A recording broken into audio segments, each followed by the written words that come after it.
அவதான்பா இன்னைக்கு நடந்த கல்யாணத்தில்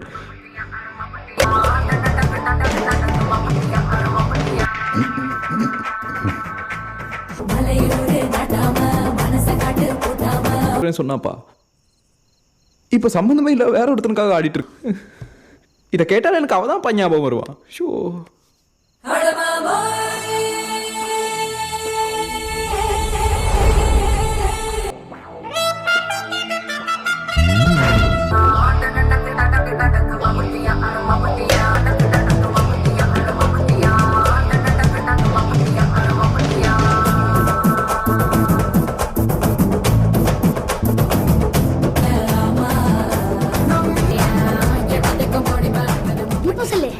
நீ அவங்கள யோசிப்ப. வாப்பா